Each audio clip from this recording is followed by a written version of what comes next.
Welcome back to Packernet. JJ Leahy, Brian Schlip, and Jake Shavink. And it's been a hot minute. Nice for you guys to drop in and chat with us. I see the numbers are already starting to go up. That's cool. Love to see you guys in here. Drop some questions in the chat for us. So I was out of town. Took my first vacation in 4 years. Went to New York. It was kind of fun. But I noticed something weird. Welcome, Harry Cheese. Just already starting off on a rough foot. All right, I'm trying. Harry Cheese is trying to get it derailed.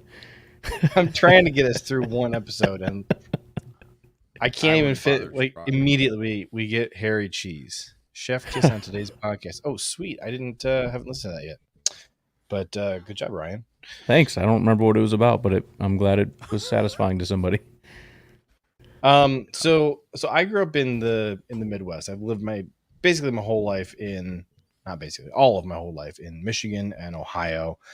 My family is from Green Bay, but I have never lived in Wisconsin. And like, I'm used to your football being like the thing. So there's always Steelers and Browns and Buckeyes and Lions gear everywhere. Everywhere you go out, that's what people are wearing. Packers. And I saw like a couple of people repping the Giants while I was in New York City. Didn't see any Jets anywhere, which was just so weird to me. I think that's probably common in bigger cities. I feel like New York and California. That's why LA has had such a hard time keeping a football team, because it's like, football, I don't know. We got enough stuff we care about, like purses and shoes and stuff. I don't know what they do in California, to be honest. Well, they got, I was there for like 6 days. Didn't see a single person wearing anything Jets. And it got me thinking, like, if you listen to all the NFL media and ESPN and everybody, all they care about is like the big city teams. And I'm like, dude, the people who live there don't care. Right. Big city people don't care about big city teams. You come to the Midwest, like, we live and breathe football because there's not much else to do except like be psychotically crazy about our football teams. Yeah. And then down south, they're so into college and stuff, it kind of pulls away a little bit from some of the pro stuff. Yeah, a lot of what I did see was there was a decent amount of Rangers fans, because I guess the Rangers in the playoffs. I don't know. Oh yes, of course. I did see a decent amount of those. So maybe there's some people who would be wearing Jets, but it's Ranger season right now. I don't know. Sure, who knows? Jake, the Jets fans got to be sure that the Achilles is looks okay, right? I don't think they're ready to come out of the woodwork yet. Like, they're like, oh my gosh, that actually happened. Like, they're just preparing. They just play on Monday night to open the season again. Like, yep. I think they would just like to get through 1 week. Yes. Before they start wearing jerseys in the city. That's all I can think of. There's so much effort that goes in. They're like the opposite of Bears fans. Bears fans are all excited to start getting jacked up in the offseason. Everybody else is like, you know what? Win a game, and then I'll put on my freaking jersey, okay? Think about how many times poor Jets fans have gotten their hopes up in recent years. You draft Zach Wilson number 2 overall. You have to be thinking like, hey, come on, look, I know that there's this random a-hole in the Midwest who's tweeting at me that Zach Wilson is bad, but everybody else says he's good. Yeah. And, we drafted him 2 overall. Like, how bad can he be? Oh, pretty darn bad. And then you go get Aaron Rodgers, and we know what happened. I mean, at this point, the Jets fans that do exist are probably like, dude, I got to see it to believe it. Well, I mean, okay, so I got a list here. They had Zach Wilson. Before that, they drafted Sam Darnold, who they had a lot of hope in. They had Geno Smith. They had Mark Sanchez. Obviously, they had Brett Favre. I don't exactly remember how much they believed in like Chad Pennington. I don't know if that was like he was going to be a big thing or not. That was probably the one, yeah. But yeah, I mean, it's been this constant cycle of we got our guy, like this is going to be it, and it's just the worst. Like, these guys shouldn't have been 3rd round picks that you're taking. This is terrible. Well, you look at like probably the best quarterback play they've had in recent years was friggin' Mike White. Yeah. Yep. 100%. 100%. There's nobody better. I was almost going to say Rodgers' 4 plays were probably the best, but they were actually kind of awful. So I can't even say that. I know. So we have Elevated Shine wants to know if the Packers had OTAs today. From what I understand, the OTAs are like really starting tomorrow. Like there's some guys in town today, but things aren't like really getting into swing until tomorrow. Yeah, tomorrow's the first media session where the media is open to come in and see what they're doing. Today, I don't know what they did, but it wasn't open to the media, so there's no real news coming out. I was hoping they'd at least do like a press conference or something, but nothing for today. We also have Aspendale Farm says, hi, guys. And actually, Aspendale Farm DM'd me a message or a question for the show. So I think the context here is like Billy Turner is gone, Zadarius Smith is gone, David Bakhtiari is gone. Who is the new best hair on the team now? Royce, right?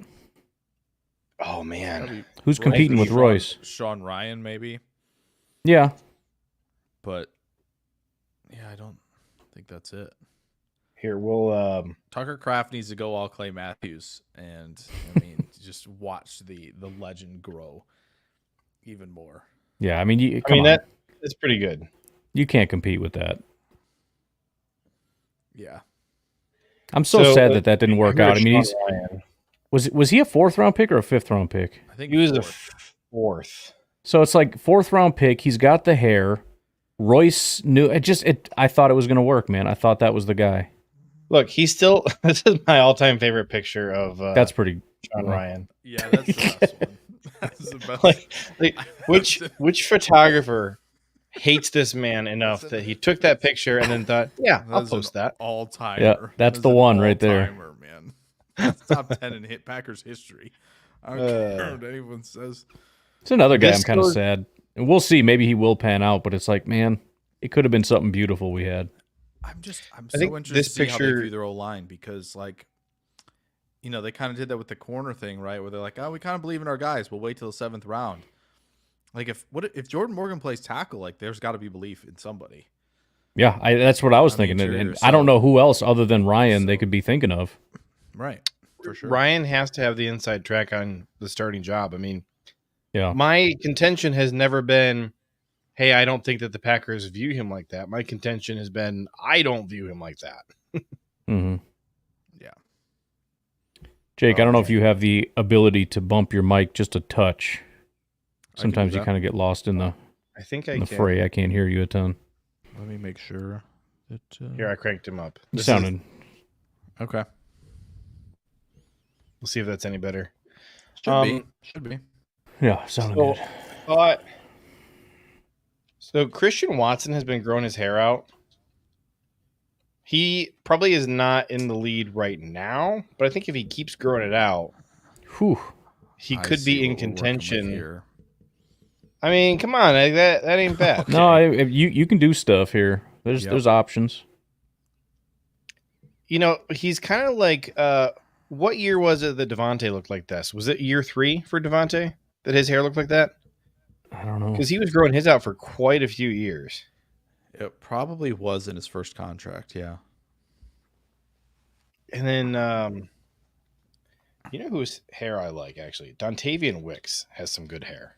Yeah? Well, let me see here. It's not long, but that's some cool hair, I think. It's just it's like Watson a little bit more advanced though. Yep. There might not be a player I'm more excited about this year. That's not bad right there. That reminds me of like Green Day or some 90s fake punk band. Mm-hmm. That's pretty good too there. Yeah. Jake, are you talking about Wicks's play on the field or his hair when you say he's the one who excites you the most? Okay. Play, just for sure. Just check. For sure, play. I always mean the hair. Now, much as I love Romeo, I think his hair is not where it's at. I mean, I feel like Romeo and Jaden and Wicks and Watson, they're all kind of going for the same look here. Even is that Toure? It says Wicks, but I'm pretty sure that's Toure. That's this is a definitely true no one is our wide receiver one play.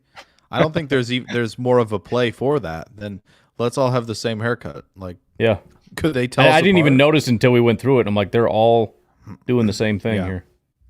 Right. Well, and I don't think Jadakiss Bonds is on the team anymore, but that's not some bad hair. Yeah. Oh, we're forgetting somebody. I know Jadakiss somebody. Is way... Look, where's Stokes? Come on now. Oh, yeah. Stokes has got it, man. He's committed. True. These guys are just posers, man. They're just trying to be. They're trying to be half of what Stokes is. The receiver room is trying to be Stokes for sure. Yeah. Stokes has such a unique look because he's got like a red beard and the freckles, which is kind of a unique look for a black man. And could be like half Irish or something. I don't know. Half Irish black man. Yeah. I dig it. As a proud Irishman myself, who also loves Stokes, I would be. There is some like Vikingness in there. You know what I mean? Looks pretty hardcore. You're not kidding.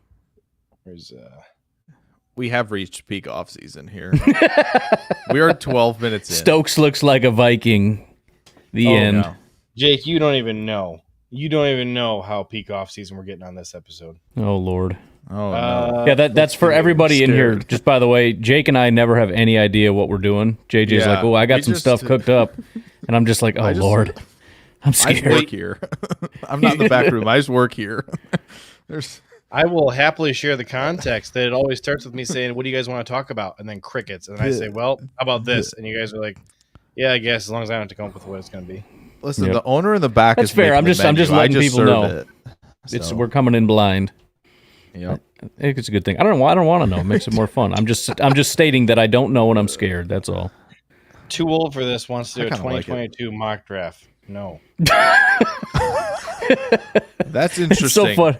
It's so funny. We just before the draft, that's all we heard is mock draft, mock draft. Now it's done. It's like, all right, do another mock draft. That will never die. If you're the Lions, would you take Brock Purdy second overall in that? If you did a redo.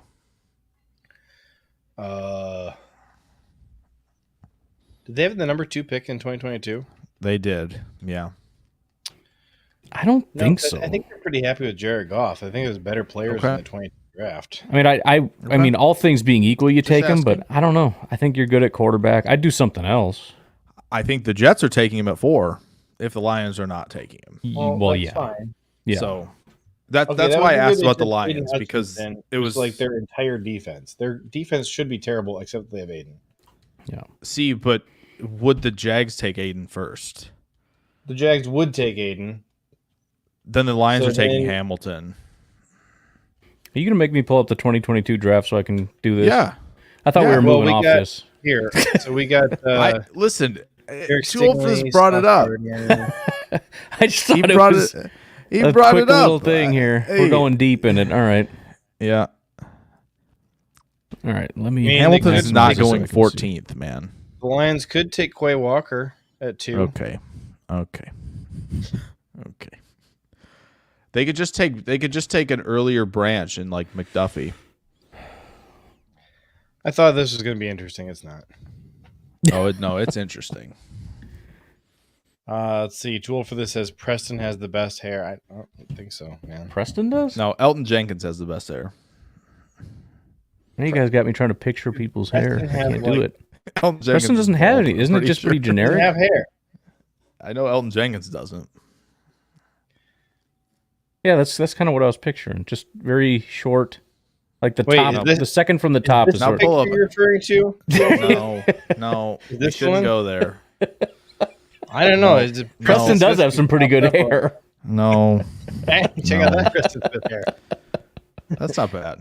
Dang, that's Preston. That must have been young Royce's hair, right? The baseball. That must be after he cut and dyed his hair. Yeah. Nah, Elton Jenkins, number 1. 10-minute hair talk. This is how rough the offseason is. Just shoot me now.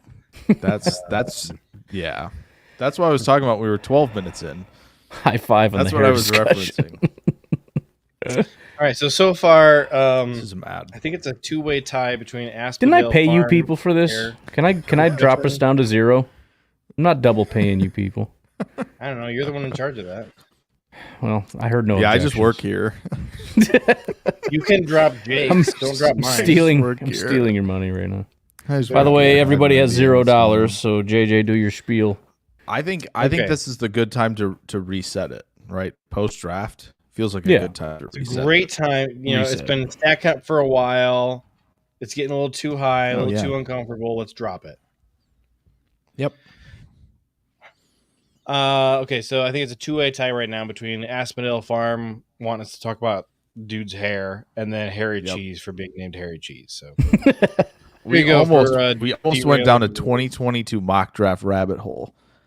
Yeah, we were really close to doing. I would say so far it's been a successful derailed. Yeah, so far so good.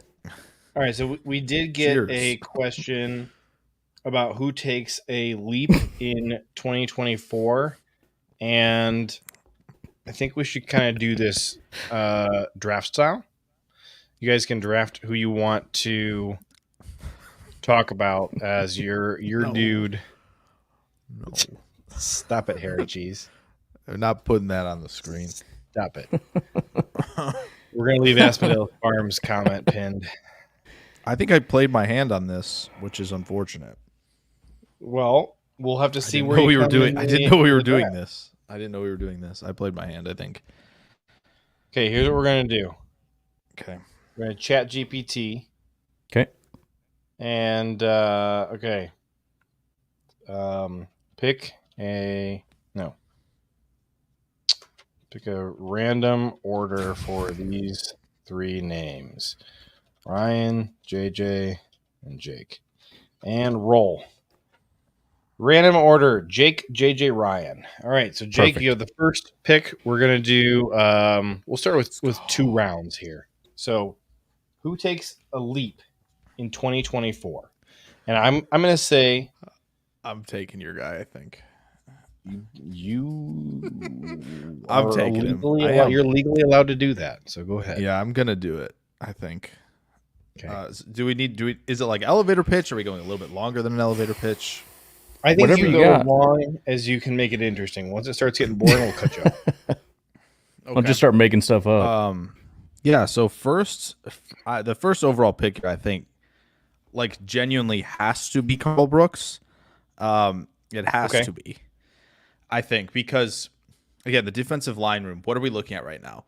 There's all this talk about like a Kenny Clark extension or not, right? We're kind of playing tennis with that so far, in terms of the news. Devontae Wyatt, it's not completely there, and maybe he's gonna get picked tonight. I don't know. Maybe he will. Hasn't been there yet. What I have seen is Carl Brooks breaking out the 2-hand swipe. Like, like getting to the quarterback means living. Like he breaks that out. I think, we talked about him a lot, like, leading up to the draft. JJ brought him up really early. How, again, dominant he was in terms of pressures, in terms of grading at Bowling Green. 5th round pick, not a lot of expectations, but when he got into the lineup, he was, being disruptive. And I think the Packers are, in this defense, are going to be begging for somebody to break onto the scene at defensive tackle. I'm just not necessarily buying it for Wyatt. I think he's a great pass rusher. I'm just not buying it on all 3 downs yet. We obviously know how good Kenny is. I'm not buying Slayton at this point.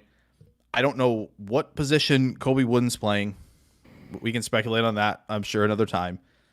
I just think like if this defensive line is going to make a much-needed leap with all of the young talent they have, I think Carl Brooks is going to be the one to do it. I just fascinated with kind of the limited reps we got all of last year, and I just feel like he's going to be somebody who is just going to be bought in, I think, with this defense. So I'm all in. Carl Brooks, breaking out 2024. I'm expecting that a lot of our picks tonight are going to be on the defensive side of the ball. But I'm a little bit torn because there's a guy I want to pick, but I feel like you guys might argue with me about whether it qualifies as a jump forward. Listen, but I'm going to take Kenny Clark. Okay, I don't want to. Can't pick Kenny. Can't pick him. He's all yours. I'm actually going to take Jair to just have big bounce back year. I feel really, really good about this pick for two reasons. One, seeing how much more bought in he is right now in what they're doing and how excited he is to be there. You compare it to last year where it was like, we knew from like day one that he kind of like didn't want to be there. And you could tell he still had like a ton of love for his teammates. And, there's a fun video of him like jumping on Jordan and during the interview and that kind of stuff. And like, still, fun dude. But like, I think he genuinely loathed playing for Joe Barry. Yeah. Somebody, I think it might have been like Eli Berkovitz or somebody tweeted a clip, or the report was like the Jair was there like 4 days early working out with people or whatever. And they tweeted like, no matter how much you think you hated Joe Barry, it pales in comparison to how much Jair hated Joe Barry. Yeah. But in addition to that, you look at Jair's grades from last year, and he kind of already began the bounce back at the end of last year. His final 3 games played, which came after his suspension. All year he had been hovering in like basically like a 60. His best game of the year up until this point had been Week 9 against the Rams. He had a 75 grade. His first game back from suspension had an 84.9, followed up with an 82.8 against Dallas, and then still put up a 69.8 against the 49ers in the playoffs, but that would have still been one of his higher grades of the whole year. Like, I think he already got his head back where it needed to be. And so I just think he's going to come back in and kind of be the Jair we've known for most of his career.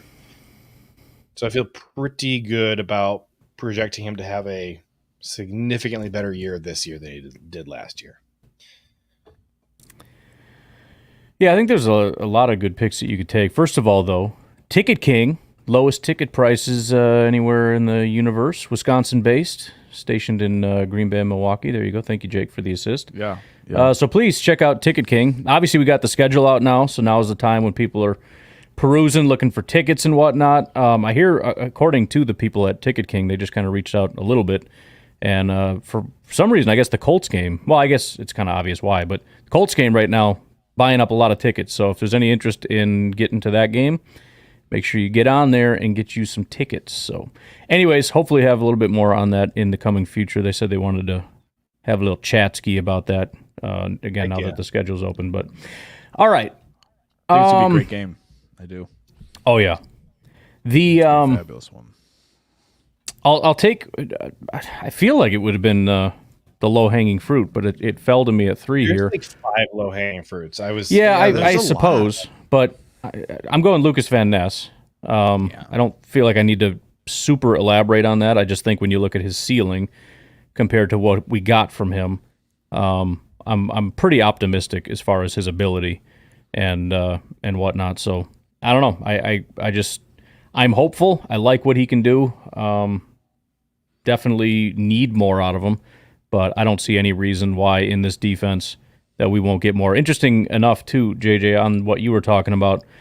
I was looking back at trying to pull up like old receipts or whatever, and one of the things we were talking about is how, in 2023, I think it was, how the defense is going to be more aggressive under Joe Barry and all that stuff.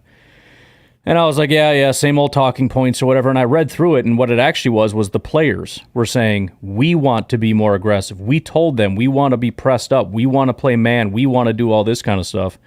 So it's just kind of interesting because we know the team wants to go in that direction as far as like Matt LaFleur wants to do it and Brian Gutekunst wants to do it. But the players really want it. They really want this change in attitude overall.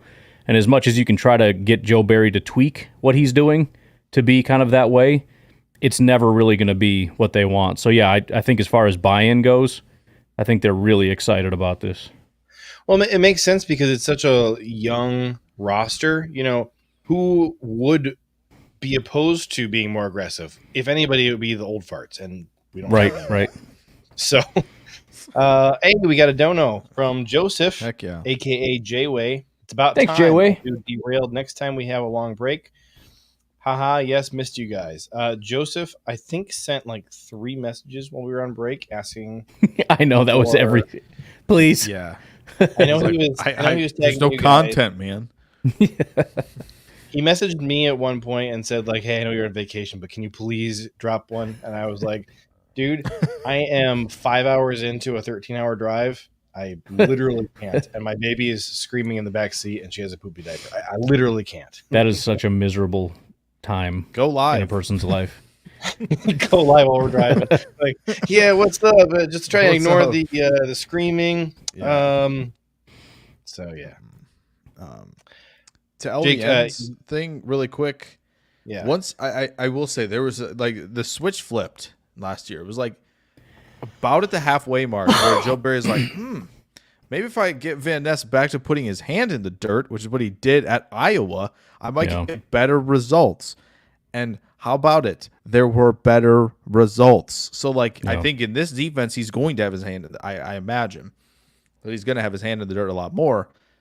Obviously, would love to see him develop more out of that 2-point stance. But I think, like, setting an edge, playing with more power, being able to explode out of that 3-point stance is just going to benefit him. Just having that for a full season, it's going to be a big deal, I think, for Van Ness. I'll never forget on the Twitters, one of my all-time favorites now is somebody made a comment, which on its face is so stupid, something to the effect of, like, Van Ness is better standing up than hand in the dirt. And then Christian Watson's dad posted a highlight video of Lucas Van Ness. Every single play was when he had his hand in the dirt. Like, you would think once accidentally he'd make a play standing up. No, every single one was him coming out of a hand in the dirt stance. That was a good one. That's hilarious. It's like, buddy, the games are on NFL Plus, brother. What are we doing? Like, go. Well, it's just such a weird take to have, anyways. Like, why do you think he didn't do that in college? What is it that makes you think that would have made him better? You obviously never saw it happen, so it's not even like you saw it once and then you thought, oh, he's better standing up, because it didn't happen. I think people just like to say stuff to argue. Yep. Yeah, it could be. I know that I have been guilty sometimes of, like, I will either see something or think I saw something for like one play and then believe it for a while. Oh, yeah. Could totally be that he saw another player do something standing up and was like, dang, look at number 58. Isn't that Lucas Van Ness? That was sick. Probably. Maybe he chased down Fields in a 2-point stance in the first game of the season. It could be, but not that's relevant to that play. But yeah, that could be. It's like, yeah, that's athleticism, buddy. That's not like 2 versus 3. Right. But he might have saw that, like, oh, he was at 2-point at the snap. Oh my gosh, let him go. It's like, no, he's a good athlete. That's what look at him go means. Like, come on, speed, brother. You know? So yeah, I think Van Ness was a great one. Obviously, probably going to get a lot more reps, right? You know. Enigbare, who knows when we're going to see him? No idea. Yeah. He's going to have to be a bigger part of the rotation. No doubt. Is Enigbare your next pick here? No. Okay. My next pick is a player I would have taken at 1-1, but played the board really nicely. What's up? Can we hit Harry's question real quick about LVN here before we move off? So he wants to know if we could see Van Ness end up rotating inside sometimes. And I feel like the fact that he did it at Iowa should mean it's definitely on the table, you know, and his coaches know he did it at Iowa. I don't know how common that is in this style of defense to have the inside guys go outside guys going inside. Like, did Daniil Hunter ever play as a defensive tackle? The only guy I can think of doing it, we had Za'Darius do it a couple times when he was here. Yeah. But I mean, like, that was a different defensive system. Now that we're in that 4-3, I just don't know if it seems like they're a little bit more stringent about that. Plus we have more interior guys. We're a little thin on the outside. I don't really see the purpose of doing it. Could he handle it from a strength standpoint? Sure. But I don't know that would be ever a time where he's the guy that you want on the inside. Wouldn't I'm not thinking of it. What's up? So when JJ Watt was in Houston, they were playing a 4-3, weren't they? I know they play a 4-3 right now. Sometime they did. They played some 3-4 as well. I think they were 3-4 a lot of the time. Because he actually was an interior guy. He was a defensive end in a 3-4. I do think they 3-4 D end, and then when they got into nickel stuff, they were like, yeah, you could play either spot you like, and he got plenty of reps out there on the edge as well. Like he moved around for sure. Because Pittsburgh runs a 3-4. Right. They do. So, and the Watts are kind of my go-to comparison to what Van Ness could be. So it's a little tough that they're both in 3-4s. Yeah. I mean, I think TJ's a little lighter, right? But yeah. I think it's Van just Ness and JJ have always been my comparison, but now JJ's out of the league. So right. That's fair. Yeah, I don't know. I think I'm interested to see what they think Wooden is doing in this defense. I know I brought him up again. He's not my pick. Don't worry. But I'm just interested to know where he's playing, because then that gives me like, all right, so they, maybe they think they have more depth at defensive end than they do a defensive tackle now, and now they can, I could see them moving guys around a little bit more like LVN. So I have no idea where he's playing. I know some people have thrown out the idea of Carl Brooks playing defensive end. No thanks. Well, you may have no idea where they're playing. Ryan has no idea which is which. So, yeah, that's true. Still, I'll never know who Brooks and Wooden are. The number, playing that number, they're one guy. On, yeah, that was so frustrating in the preseason trying to remember which number was which. All season long, I'm just like, that was either Brooks or Wooden, dude. Nice, yeah, right, exactly.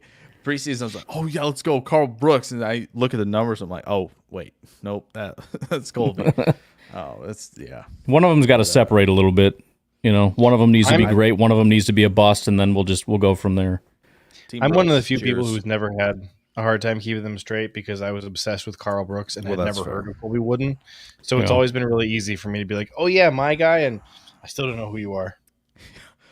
JJ was probably pondering the jersey buy. So he had the number in front of him like all summer long, and he's like, I know what number he is. That's fair. That's fair. All right, go ahead and draft your guy there, Jake. Yeah, Tay Wicks all day. This is wide receiver 1 in my opinion in the offense. I know they say, "Oh, we don't have one." Blah blah blah. Okay, that's fine. That's fine that they don't have one. I like that. But in terms of go win on the outside against man coverage, against zone coverage, this is the guy who's going to do it. I know there's another receiver who might get brought up a little bit later, but all things considered, when you go back and watch Wicks as a rookie, it mirrors a lot of what he did in, I'm going to get this right, 2021 at Virginia. He was dominant that year. He was making plays down the field. He was getting open at every level. He was a 3-level threat down there. Bad season of quarterback play leading into a lot of contested looks, some bad drops. It was just an off year. Goody clearly saw the 2021 version, and he got it. As a rookie, from all we've seen with him doing workouts and stuff, he looks more built than he did last year, which, hey, if you're going to be like an X receiver, yeah, give me that type of build at the position. Yeah. So I'm all in. I think, the receiver rooms might all, take a little bit of a step, but I think Wicks is going to be that dude this year at receiver. It's so funny to think about, too, because you think about all the guys with the pedigree and the athleticism and everything, but I can't argue with that. It's like, it's hard. I don't want to believe that that's the guy that might be like the top dog, but you watch him play and it's like, he really is looking that good. Tay Wicks looks like a different Tay sometimes, just saying, like a little bit. It's kind of there. And it's not a knock on the other receivers either. It's just Wicks is outplaying where he was drafted. Yeah, 100%. Like, I know I'm not the biggest fan. I'm not the biggest Dobbs fan. I've definitely at multiple occasions said when they're in 11, it should be Watson, Wicks, and Reed.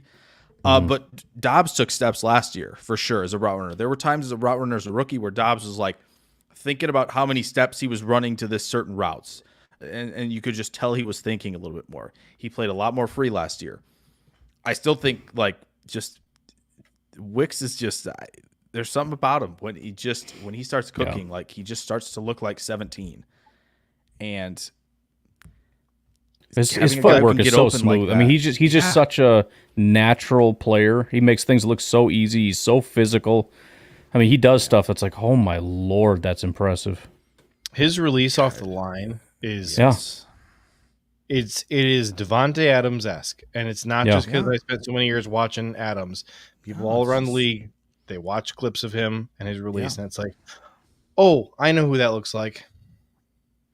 Even the way like he'll run Keenan a little bit as well. Yeah, even the way he'll run like an out route and just the timing of it and the leverage and everything. It's like he's just so natural with that, and he ends up like Devontae did with just this massive amount of space.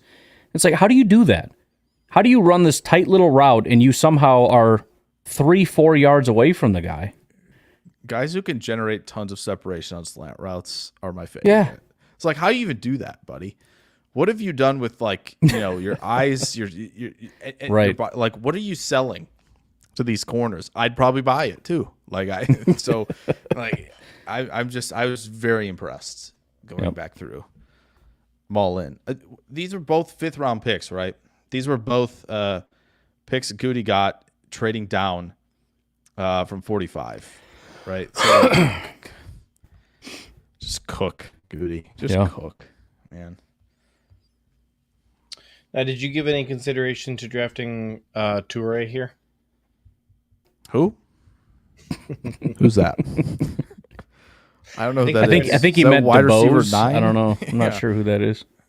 Sounds like a wide receiver 9 to me. I think it's that guy who was like a 40-year-old quarterback and transitioned to the wide receiver room.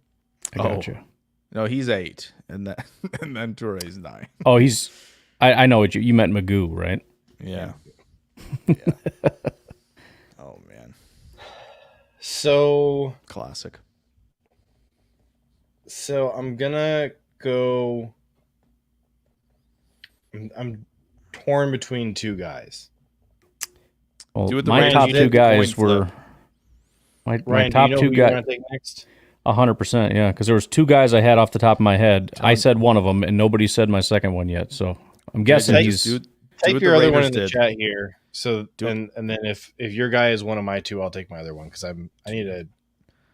JJ, do what the Raiders did between Terry Arnold and Brock Bowers. Flip the coin, man. It's more fun. Just pick one. I'll see if I get screwed or not. All right. Well, I'm actually gonna take.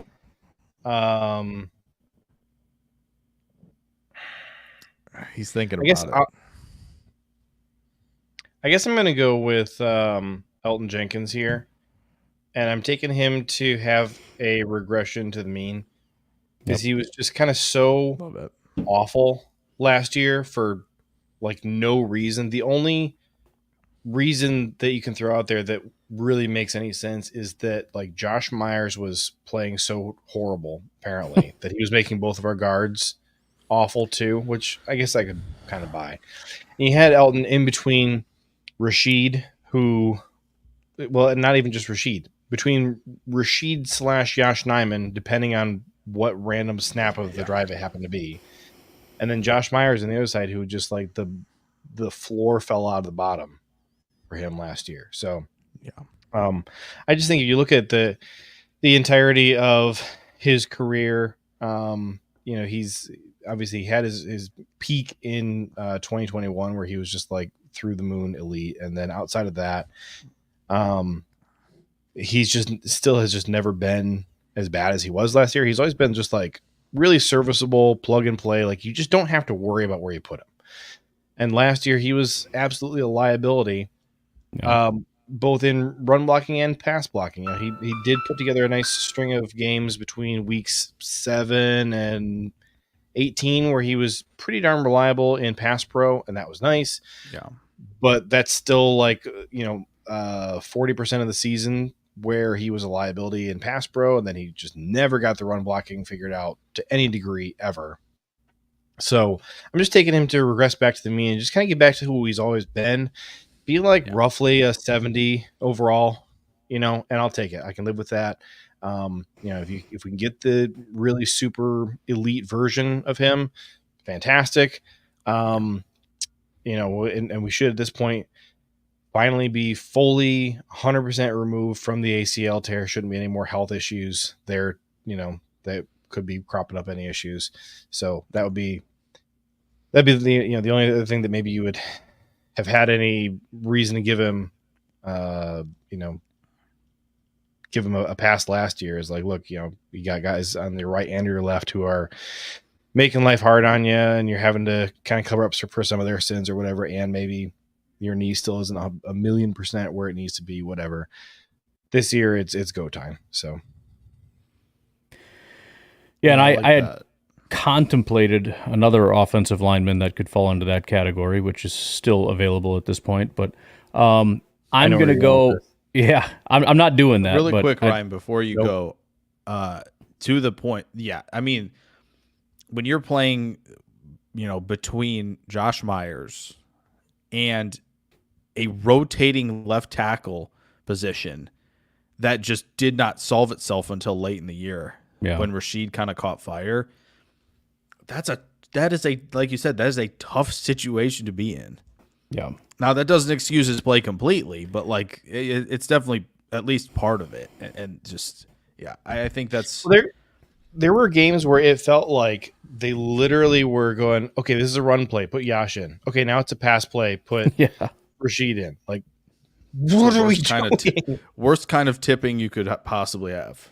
Yeah. Like, and then we were shocked that we were struggling to put up points on offense. Like, good freaking Lord.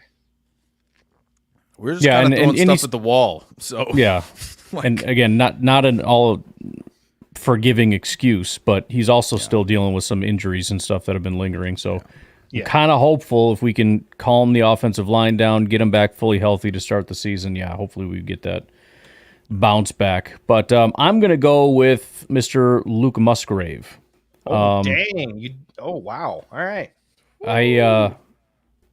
I felt like we were just starting to see something special. It was just starting to come together, and dude ended up getting hurt. It was like it just happened. Like it was just about to get there. Kind of like Christian Watson, which I probably shouldn't even bring that up because if he blows up again and then gets hurt, then I don't know. We don't need to go there. But no, I think he has that next level ability. I think he kind of is like the Christian Watson type of guy that he can just do stuff that other guys can't. That was another thing when I went back and I was looking at some quotes from last year's OTAs.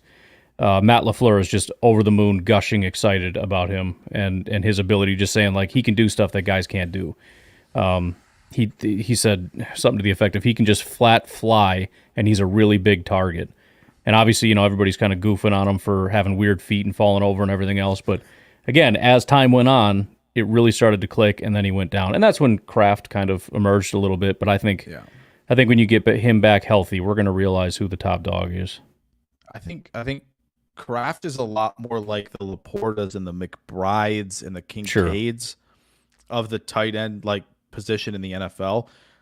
Like Musgrave's an antelope out there, and you just don't see those types of guys running around playing tight end. It's just not a thing.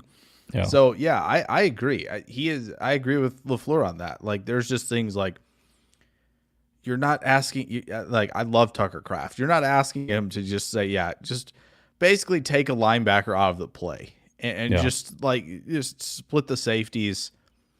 It's just he has a different gear. So I love that. I think it'd be awesome to see that from him. More 12 personnel, Matt. Yeah. Well, and not to just get all, obviously this wouldn't help his stats specifically, but you just think about the stress on the defense, like you mentioned with clearing guys out. Think how much guys like Reed and Kraft are going to benefit when the defenses are backpedaling and sprinting for their lives because Christian Watson's over here and you got a tight end flying up the seam again. And there's just 15 yards down the field is a wide open space. And that's one of those things, too, where they're like, this defense sucks. How do you have nobody in the middle of the field? Not realizing it's Matt LaFleur and these freak athletes drawing stuff up that just clear out open spaces. So, even if it doesn't, similar to Watson, even if it doesn't fully reflect his stat sheet, he's going to be such an important weapon. One thing, another part of it. Go ahead. Just across the offense, with the exception of quarterback and I guess the offensive line, but the skill positions on the offense, you're so deep everywhere with guys who you think are like kind of equitable talent. It's like, hey, I'd love to play a lot of 12 personnel. I'd also love to play a lot of 21 personnel. Yeah. Also, can we see how many receivers we can get on the field at one time? Yeah. Can we pull an offensive lineman and put an extra wide receiver out there? I mean, honestly, Ryan Grubb did at Washington. Yeah, the offensive line is kind of the weak spot here. Let's just play all skill positions, and Zach Tom, Nelton Jenkins, and then all the wide receivers and running. I know what we'll do. Instead of having Josh Myers at center, we'll put a long snapper there. We'll put Jordan about 15, 20 yards back, and then just send him out, and he just got to get the ball out of his hand before the pass rusher gets there. Oh, so you're telling me Love can just play off script back there? Oh no. Don't like that at all or anything. Yeah, that's funny. Oh man, I love it. No, but I think you got to believe that Goody and LaFleur were kind of just giggling, probably watching Musgrave run 20 miles an hour at the Senior Bowl. Like, what is this guy? Like, you guys don't like him? What's the problem? Like, it's just so. I'm very in on that. I think it's going to test how good the linebacker talent is.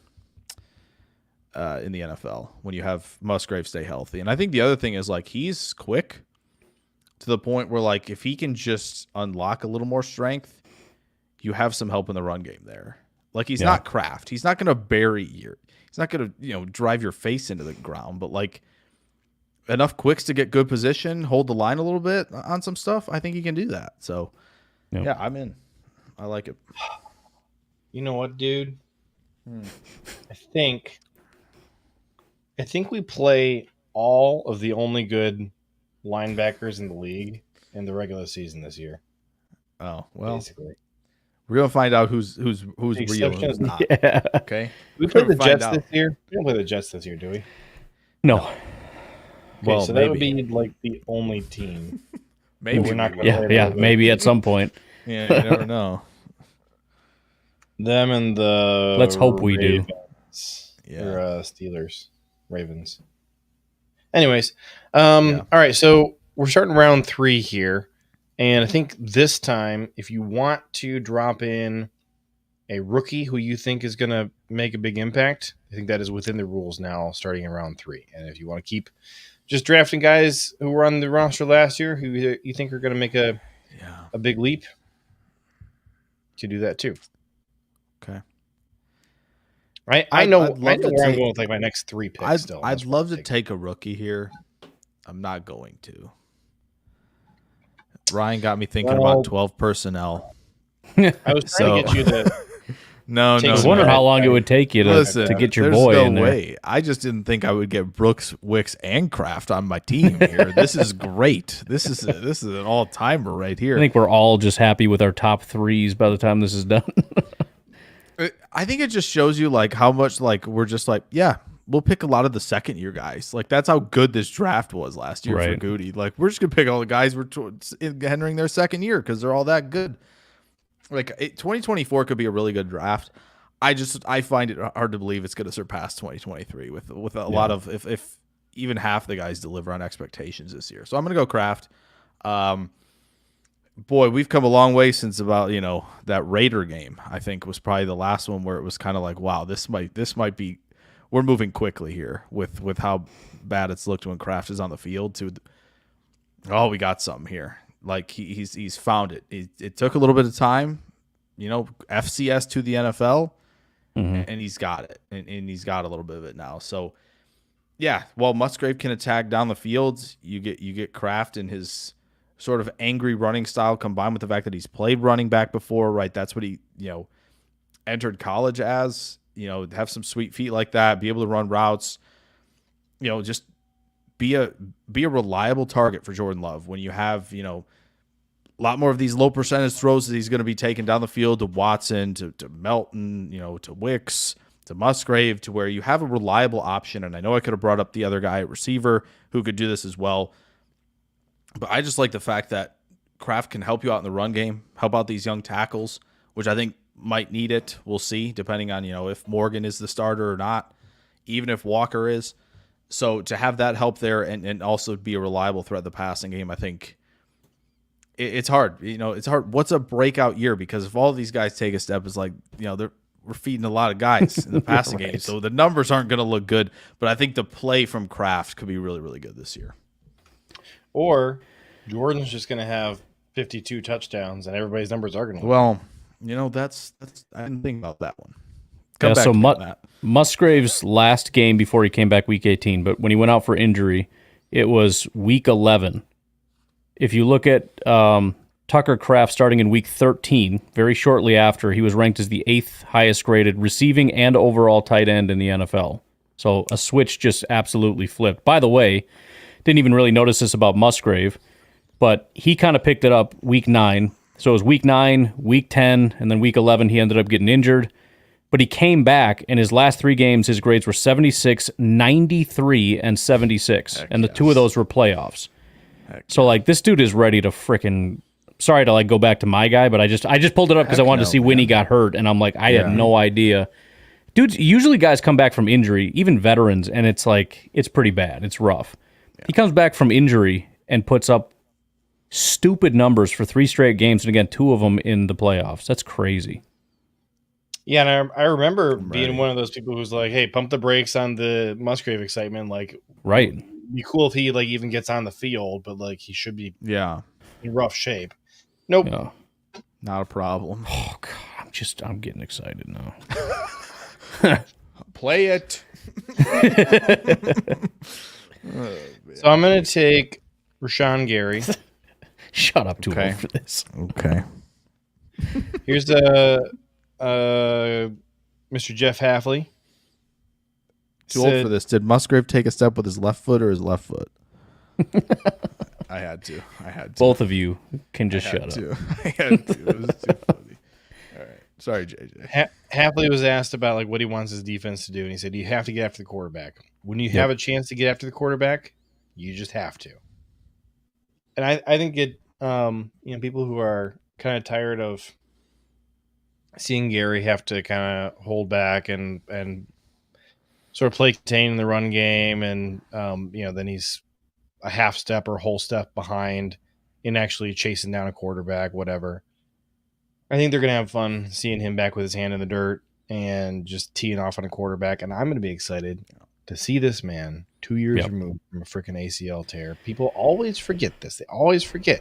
Rule of thumb with an ACL. 1 year to get back on the field. 2 years to get back to the man you were before the injury. So not everybody's there's a lot of people who are just like pissed off about how Rashawn played last year, and I'm like, dude, he's on the field. He's on the field. That was the goal for 2023. And he worked real hard to get back on the field too. Yeah. Nobody cares about that. He got paid and he started playing like crap. How about this? How about he got paid about the same time that he started getting freaking tired because he'd been a few games into the season and his leg is not where it needs to be. Man is worn out. All right. I'm so ready for like a 13 sack That's just what it looks like year one when you're getting back on the field after an injury like that. Just stunt. And I really think it could happen too. Like, everybody's upset with Rashawn, especially because of the sack numbers. But, like you were saying, obviously he had a lot of different responsibilities and whatnot. You take a guy like Rashawn and just say, just go get the quarterback. Just tee off. Just get him. Bro, he's so happy right now. And let's just say hypothetically that he did kind of take a little bit off because we don't like Joe Barry. We're frustrated. The defense sucks. I just got paid. Screw you. Whatever. Everybody's a little bit more energized coming back into this, no matter what, because everybody gets what they want. So even if there was some concern about that, I think you might see a more energized and excited Rashawn Gary ready to get back to work. You put one of those like oversized, movie theater arrows that blink over a quarterback, and you're like, yeah, right, that way, buddy.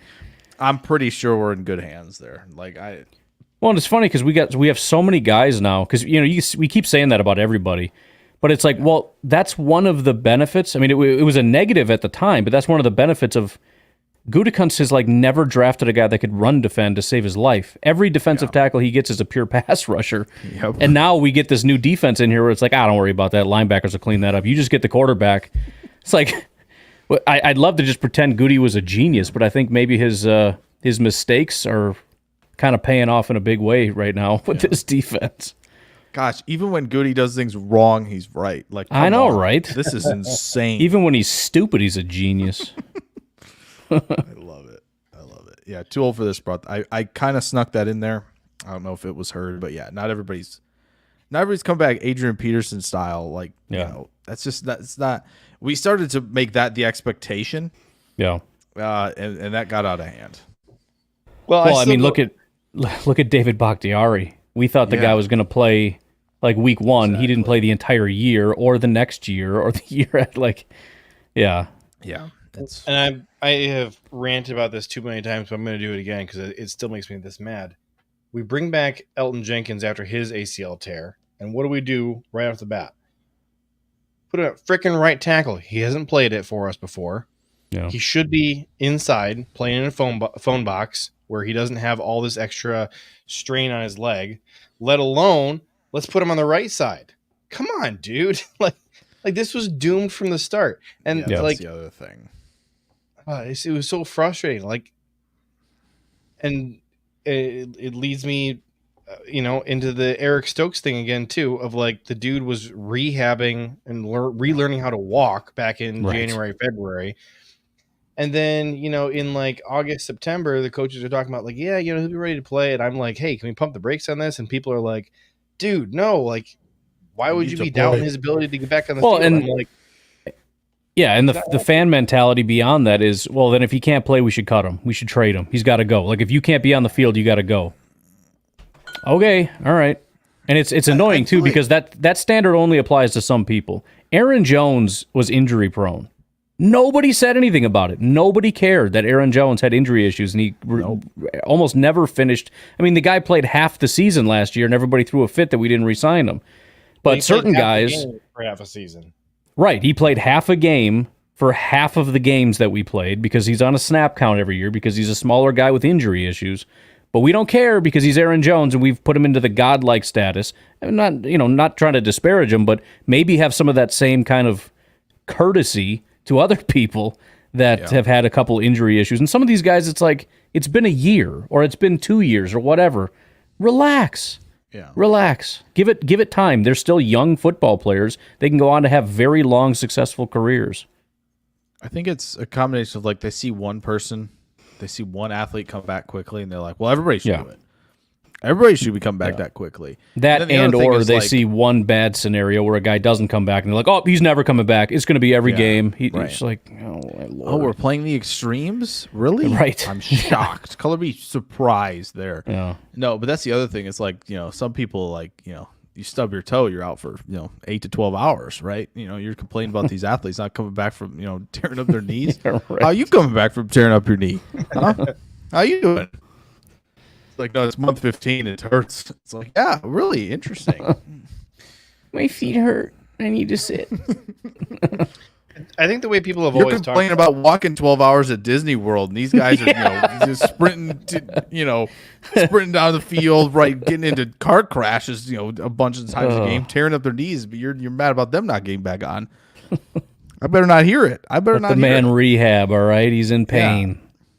I'm calling next person I hear at a park like that. I'm calling him out. I'm calling him out. Yeah, touch your toes, all right, and then you can talk to me about it. Yeah, come on. Oh no, I walked too far today. Okay. I'm feeling called out right now because my wife and I walked all over New York City for 5 days, and at the end of every day, we just whined about how much our feet. Oh yeah, it hurts. It sucks. Walking's we walked for 14 hours. It's so much pain. Which that's fine. That's fine. Nobody's don't think trying to JJ tackle us or take our head off. We're not getting sacked by a JJ, pound linebacker. Right, and I'm not imagining you being the person who's like, "Why aren't they getting back on the field?" You're not the one doing that. So it's not specifically at that person. It's the type of commenter that would also feel that way. It's kind of all right, come on, perspective now. But I think on this vein of the sort of fan attitude toward players trying to come back from injury, there's an obvious segue here to the Eric Stokes conversation. And I think people, the Packers fan base, to me, has always been exactly wrong about Eric Stokes. The pendulum swings right the worst way every time. His they were too high and then too low. Yeah. His rookie year, people are acting like he's this god. Like he might be, a top 5 corner in the league. He's so freaking good. Can you believe it as a rookie? And it's like, hey, for a rookie, he's playing fine. Like I'm happy that 5 highlights. I'm happy that, we lost Jair and we're not losing games because of that, because Eric Stokes can step up. Like, wonderful. Love it. Thank you, Eric. Then year 2, like there's a idiot on Twitter who I'm not going to name drop, but was doing this big stupid thread the other day about how bad Eric Stokes' second year was, which is complete crap. He played better football in year 2 than in year 1. Well, he didn't have a second year. What are you even talking about? He had a second couple of games. Right. Is this the same person who said that Van Ness is better standing up? Yeah, I think so. Interesting. You know what? We need to find the We better check that. Okay, let's see. You should just create an account called Worst Takes, and they're all yours. You just put stupid stuff out there. We must know. I'm trying to see if I can find. It's like that Ice Cold Takes account, except they're all my takes. Yeah. Ice Cold Takes, oops, all mine. In parentheses. I do like Joseph's comment, like Lloyd and Jacobs. Like, I joked about, kind of joked about this. We're like, talking in March and stuff. Like, why not go oops, all bigs at running back? Yeah. Well, we're kind of here. Like, this might be kind of fun. Just saying. It's funny because we always talk about like this isn't Madden, dude. That's not how you do it. And every once in a while, Gutekunst just pulls some stuff like that. Like, no, bro, it's Madden. Really? We're going all bigs, baby. Yeah. All right, I found the thing about Van Ness being a better stand-up, yada yada. It was not the same person, but well, that we know of. They could have multiple accounts. You don't know. He's got a burner. We could never be sure. He's got a burner for his spicy takes.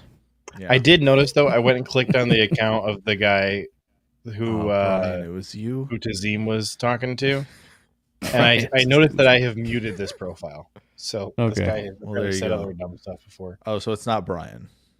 It's no. Brian's making a funny. I keep here. debating Brian, muting Brian, but then he redeems himself with a brilliant tweet, and so I don't. Yeah. So.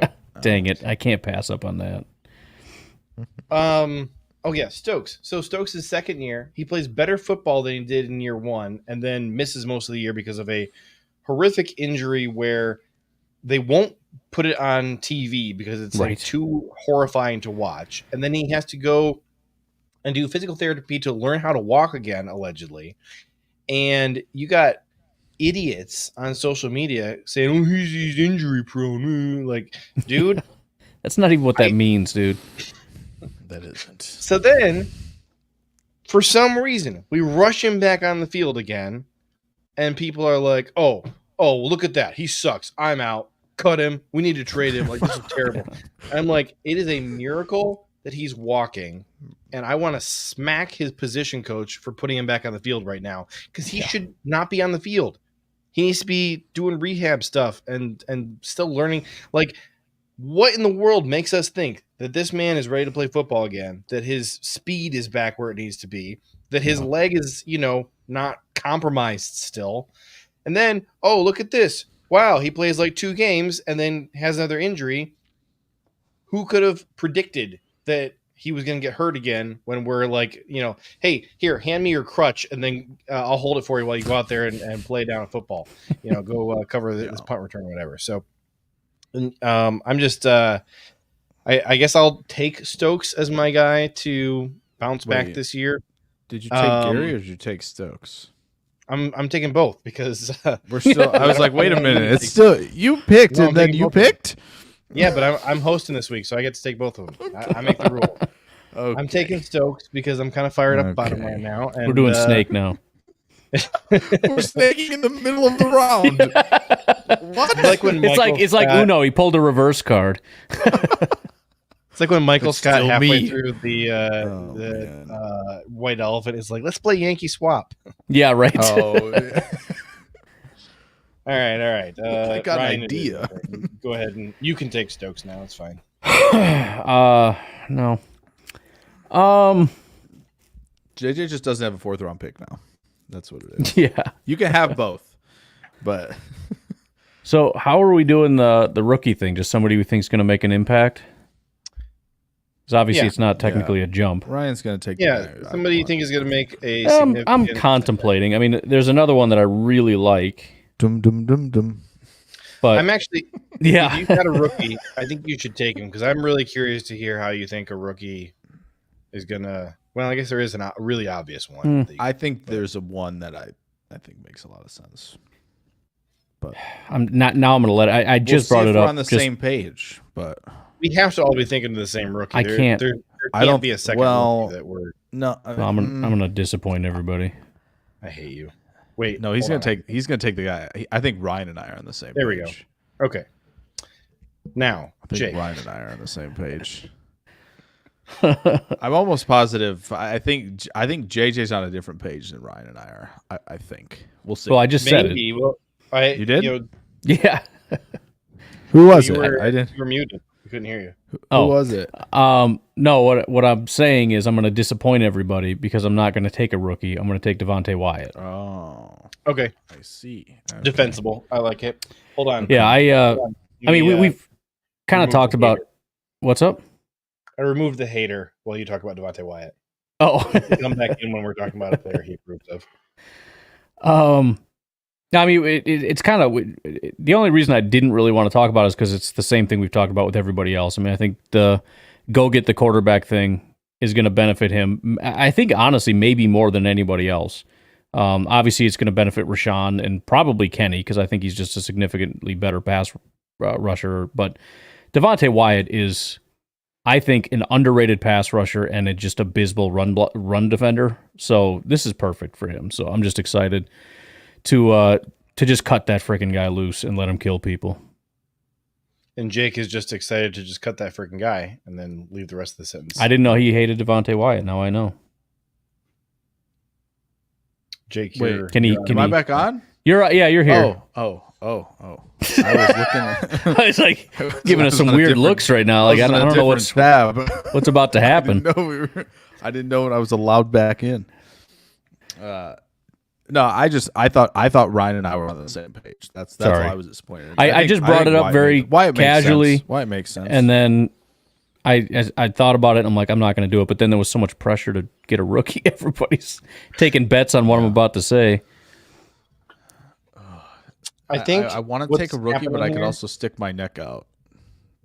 You guys are not getting used to. You're not used to getting kicked off the stream, and I've been kicked off the stream so often that I'm just like I notice when I'm on and off, and you guys are like, "Wait, what's going on?" Well, you're just kind of like, "Well, we'll just take him off till we're done talking about Wyatt." So I didn't know how long you're going to go on about Wyatt, and I was just kind of looking at some 2025 receivers. So that's all.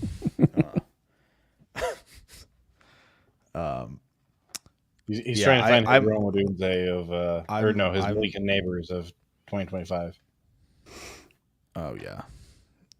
Anyway, who's your pick? Do you want me to take? Right? Do you want me to take a rookie, or do you want me to stick my neck out?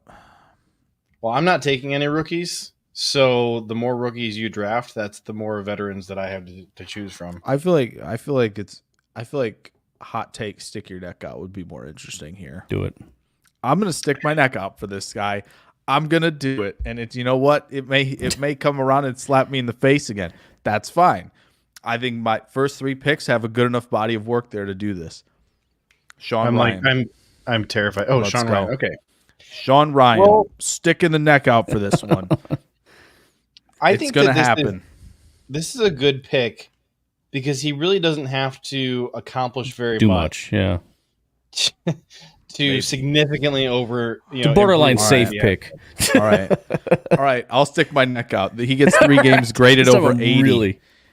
He gets 3 games graded over 80. Okay. Here's 4. I'll stick it out even further. 4 games. But that's not what his problem was last year. His problem was he couldn't string together 2 in a row. Yeah, that's 4 in a row, 80 plus. I'll stick my neck out. 4 in a row. All right. He's going Rasheed Walker hunting this time. Okay, got it. There we go. That's stick fair. The neck out for it.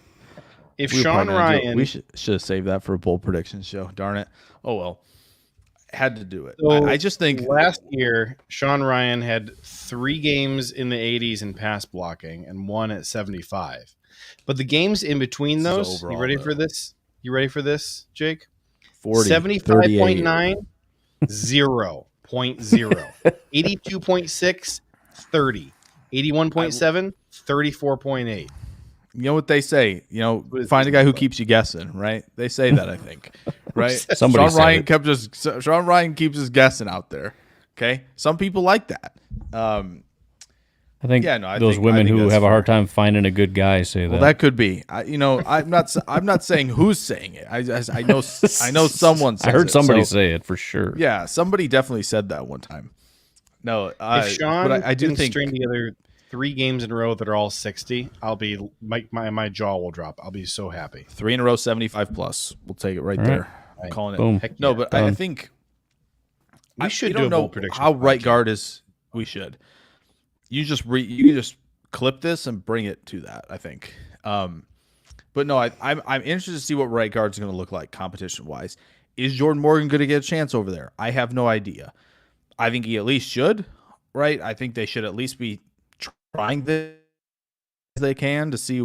Okay, is Jordan Morgan just left tackle? Okay, fine, perfect. Now we got to find a right guard who's going to be Jacob Monk, Sean Ryan. Right there are options. Right. It's not the best, I would say, but I mean, I think this is the number one question of the offseason. Right. Who's going to that in corner probably, right? Is going to corner 2 going to step up? Those are probably the 2. So if they think Morgan is a left tackle, somebody's got to do something. Somebody's got to do something out there. So why not Sean Ryan, who I think he has, JJ already pointed out, has had some solid games in pass protection. Let's just make it more consistent. I'm going to buy the consistency in year 3. I'm trying to. Booyah. I'm getting PTSD to our flashbacks to our conversations where we're arguing with people who are saying, no, Sean Ryan's like the best run blocker on the team, bro. I saw a cut up. I never said that. Oh, yeah, right. That was so annoying. And it was people that should know better. It was like prominent Packers people who are putting this out there and telling everybody that they're really good. Oh, dang. Clayton in the house. Clayton. What's up, Clayton? Man. Kalen King's season, says Clayton. Talk about Kalen King a little bit, Jacob. We're going to at least have Kalen King.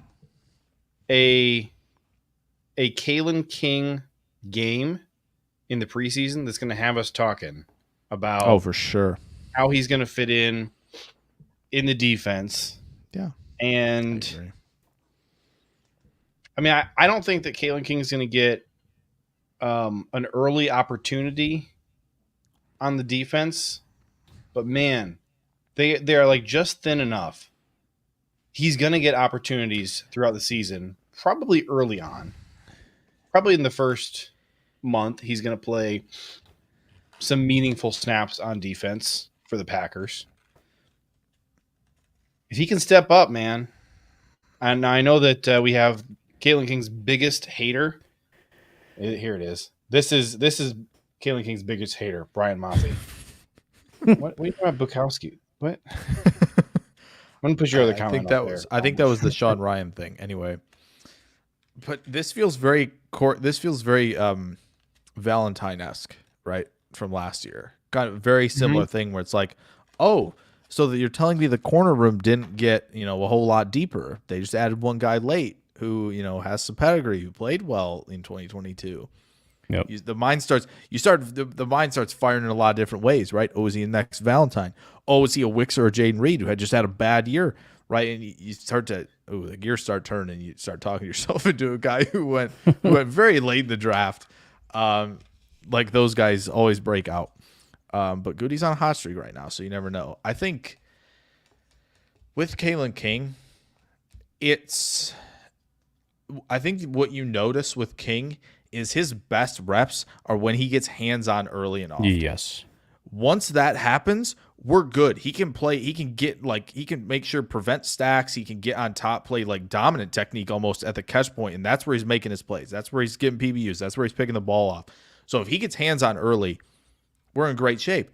And I think that's where Goody's just sitting there in the 7th round probably going like, hey, like this guy's good and pressed, you're telling me? He's physical?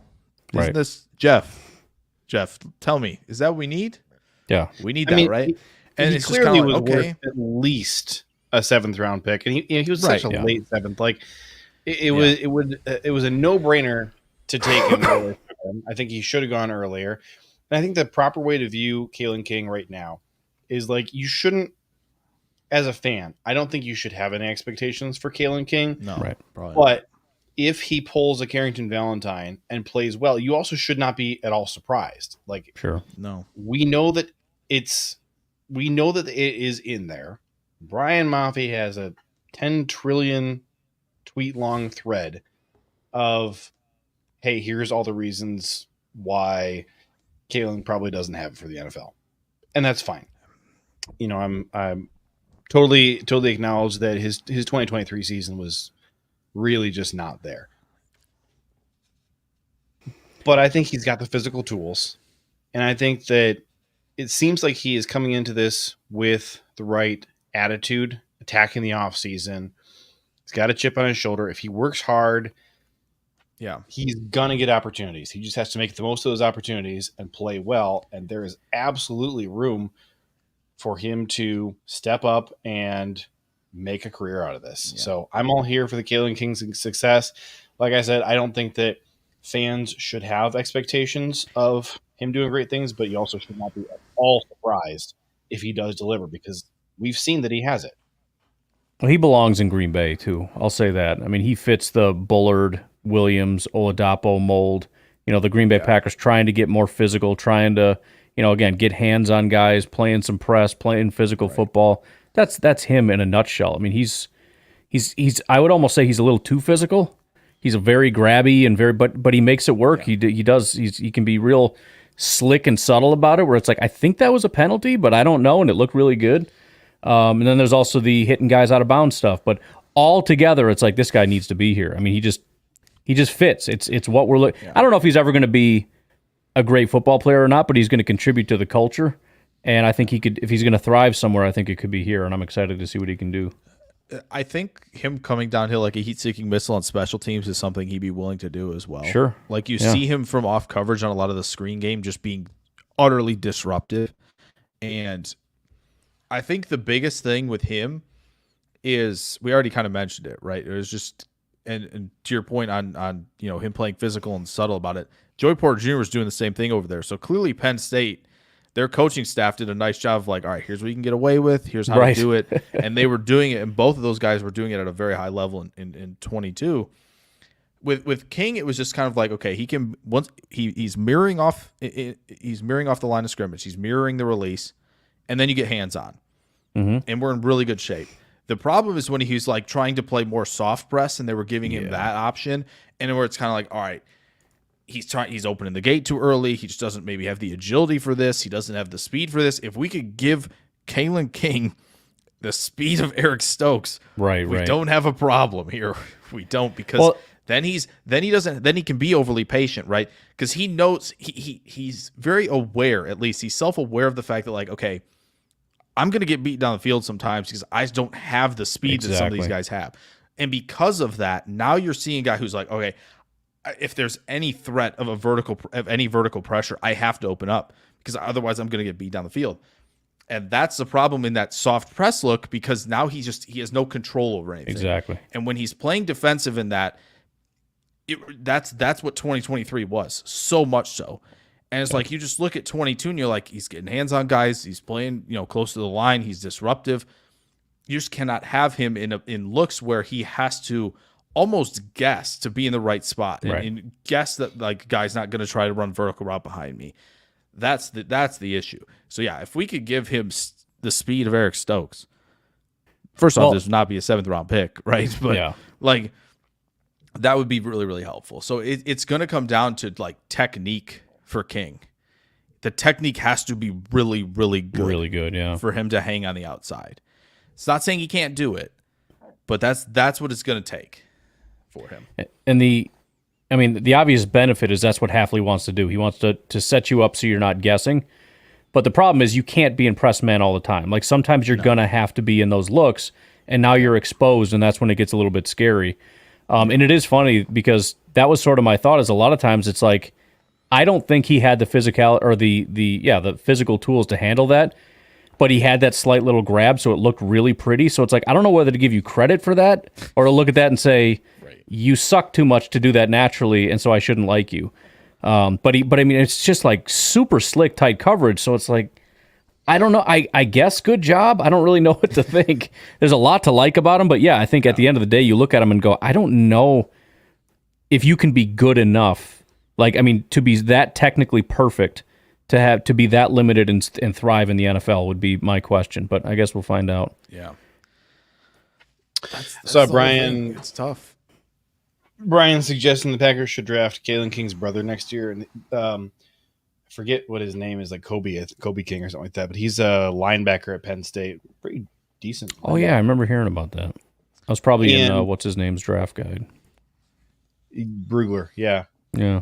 And I just gotta say, the Packers should just draft him regardless because they're starting to get a track record of drafting the wrong brother. So just draft both of them. Keep them until you figure out which one is the right brother to have. That's a good idea. Well, they got Aaron Jones. That's true. That was the right brother. They might have the right Melton brother. We'll see. Yeah, that's true. It's going to be. I couldn't hear you. What'd you say? I said they might have the right Melton brother. Oh yeah, we'll yeah. See. We'll see, but we'll see. Look, I like still. Bo. I just would like to have both of them. That's sure. All. That's fair. Who drafted last? I don't know. We're 22 minutes. I think this was a long time ago. Wait, no, didn't Ryan draft Devontae Wyatt?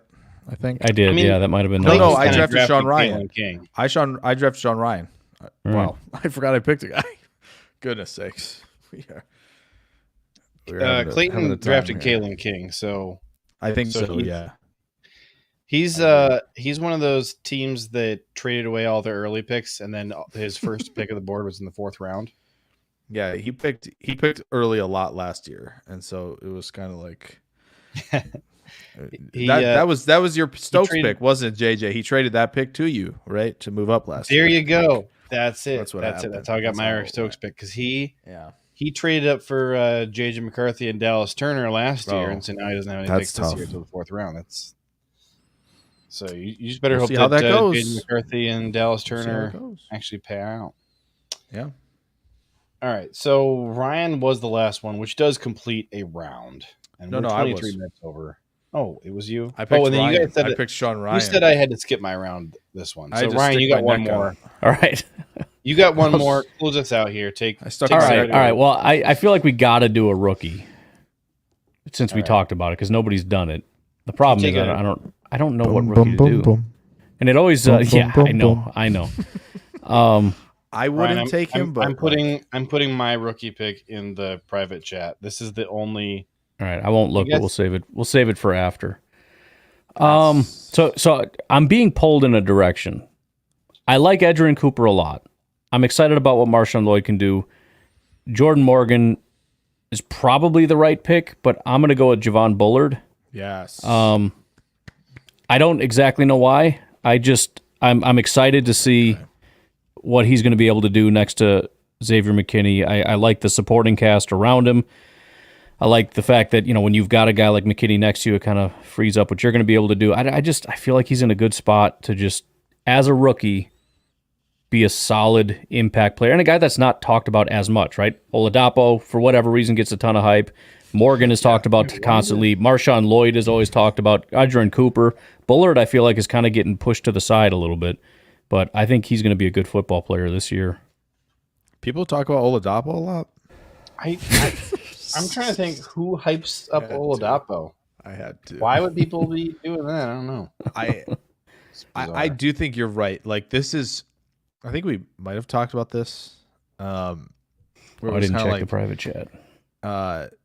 Jordan Morgan's probably the guy that is just kind of the most excitement. That's probably should be the best pick in this draft, where it's like, oh yeah, that makes sense. The first rounder, like, yeah. But man, Javon Bullard, like, give me more. Like, I honestly, like, if they liked Williams or Oladapo, let's just work with me here.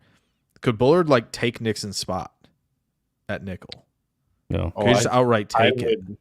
I will. How much do you want to bet? I'll put money down that Bullard takes Nixon's spot. Sticking your neck out? Oh, wow. Let's go. Neck is out. Before season starts? Like he's just going to take that? Week 1, he's the slot. Before I will say by week 2. I'm not trying to give you by week 2. Okay. I'll say by week 2. All right. This is the Eric Stokes. This is the Eric Stokes thing. Well, now Ryan's got to stick his neck out. So yeah, I don't have a neck out thing here. Yeah, he's got to find one. Wait, I know what Ryan can stick his neck out on. Okay. Ryan, just answer this pinned question from Brian Maffey. Are you ready to place your flag on whether Hunter is a cornerback or wide receiver in the NFL? Answer now. Do it. I feel like that's Do it now. I swear, I feel like that's not sticking your neck out. I feel like this is an easy answer, actually. I know my answer. I'm taking corner. What are you taking? Yeah, 100%. 100%.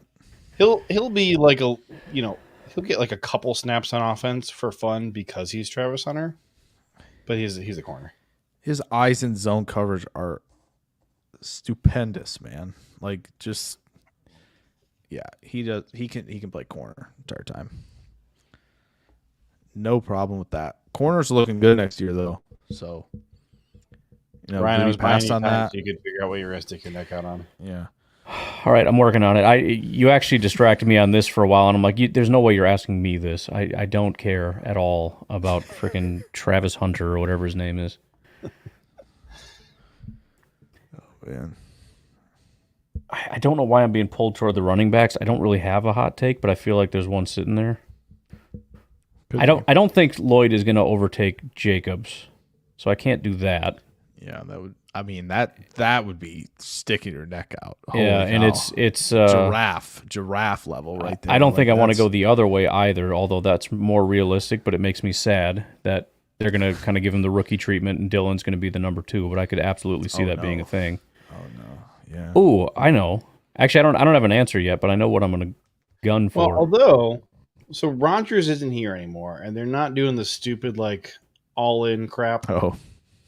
And Goody has talked. I mean, he's brought up like 5 times this offseason about how much he loves the way that the competition last year sharpened everybody.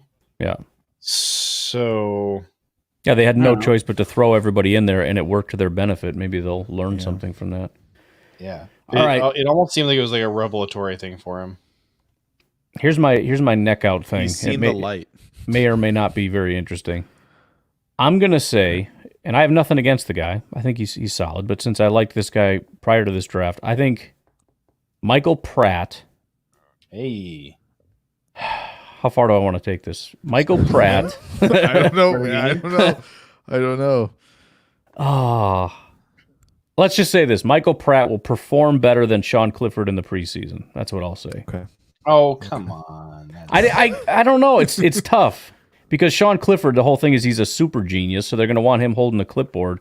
So I don't know that they're going to give Pratt the number 2 job. I mean, how good does he have to be to take that job away from Clifford? I just feel like that's going to be tough. Screw it. I'll say it. Who cares? It's not like we're actually betting anything. Fine. He's going to be the number 2 quarterback. There you go. We're going to have a different, I think, bold predictions show anyway. Pratt's QB2. I just got into the mood of it, so. Jersey Mike is a genius, too. Yeah, I'm with you, JJ, there, by the way. Well, Brian's out here trying to smear my name. And he might be player 1. Okay, player 1? That could be. Goodbye. Enough of that baloney. I knew it. I knew that was coming. Fine. How about Pratt as QB1? How about that? Is that sticking my neck out or not? That's definitely sticking your neck out. Oh man. I feel like I have to go back and say Sean Ryan's like going to be an All-Pro or something. Sean Ryan will be the starting left tackle. There it is. Sean Ryan plays 4 positions this year. We only have 4 offensive linemen because Sean Ryan is 2 of them. That would be like it would be a very like, oh, Goody, we need Cooper Beebe. It's like, no, we have Cooper Beebe at home. like, very much so. You guys have any last thoughts you want to get out here? Or check out Ticket King.